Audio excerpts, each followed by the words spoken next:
यो तस्य मानान् अवेक्ष्यहम् ये एते अत्र समागता धार्तराष्ट्रे दुर्बुद्धे युद्धे प्रिय चिकीर्षवे।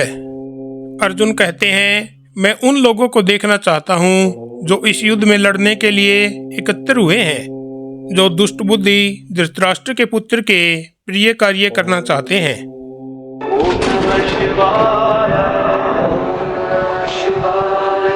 मेरे सनातनीय भाइयों और बहनों, आप सबको मेरा नमस्कार।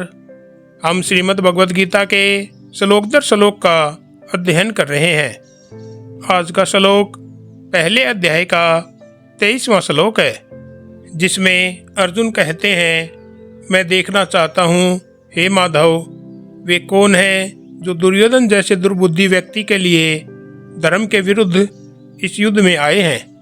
यह वाक्य सुनने में सरल है, पर इसके भीतर छिपा है अर्जुन का विवेक, करुणा और आक्रोश, तीनों का संगम।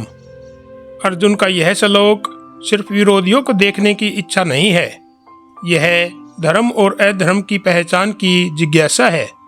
वह देखना चाहता है कौन है वो लोग जो अन्याय का साथ दे रहे हैं, कौन है जो जानते हुए भी अधर्म के पक्ष में खड़े हैं। यह प्रश्न हर युग में प्रासंगिक है, क्योंकि अधर्म हमेशा युद्ध नहीं करता, कई बार अंधभक्ति और स्वार्थ के रूप में भी सामने आता है। अर्जुन के शब्दों में दुर्बुद्धि शब्द विशेष रूप से महत्वपूर्ण है।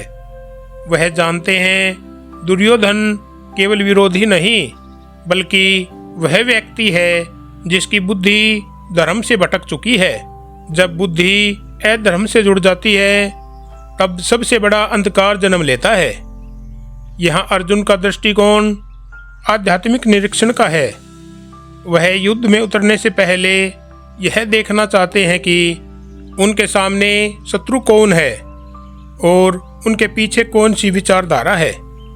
यह एक बुद्धि का जागरण है, क्योंकि सच्चा योद्धा पहले जानता है कि वह किससे और किसके लिए युद्ध कर रहा है। यह श्लोक हमें सिखाता है कि जीवन में हर निर्णय से पहले यह परखना आवश्यक है कि हम किसके पक्ष में खड़े हैं। आज भी बहुत से लोग हैं जो किसी दुर्बुद्धि के लिए कार्य करते हैं, कभी लालच में, कभी भय में, कभी मोह में। जब मनुष्य सत्य के स्थान पर व्यक्ति के प्रति निष्ठा रखता है, तब वह भी अधर्म का भागी बन जाता है।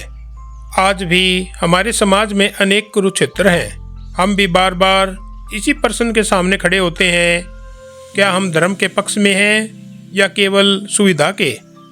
यह श्लोक हमें याद दिलाता है, धर्म का साथ देना आसान नहीं होता, और अधर्म का साथ देना अंततः आत्मा को कमजोर करता है। अर्जुन इस समय सिर्फ योद्धा नहीं, वह साक्षी बन चुके हैं। वह युद्ध शुरू होने से पहले अपने सामने खड़ी मानवता की तस्वीर देखना चाहते हैं, और इसी क्षण से कुरुक्षेत्र केवल एक युद्ध भूमि नहीं, बल्कि आत्मज्ञान की भूमि बन जाती है। यह श्लोक हमें सिखाता है कि किसी भी कर्म से पहले बिना दृष्टि के कर्म अधर्म में बदल सकता है। अर्जुन का देखना आत्म जागृति का प्रतीक है। वह केवल शत्रु को नहीं, बल्कि उस भ्रम को पहचानना चाहते हैं जो अधर्म को धर्म की तरह दिखाता है। कभी कभी देखने का अर्थ लड़ना नहीं होता, बल्कि समझना होता है कि युद्ध का उद्देश्य क्या है। धर्म का साथ देने से पहले अधर्म को पहचानना ही पहला कदम है। जय श्री कृष्णा। तो मेरे सनातनी भाइयों और बहनों, यह थी हमारी आज की वीडियो। अगर पसंद आई हो तो लाइक, कमेंट और शेयर करें, चैनल को सब्सक्राइब करें। इसी के साथ हर हर महादेव, ओम शिव शक्ति नमः। सनातन धर्म की जय हो।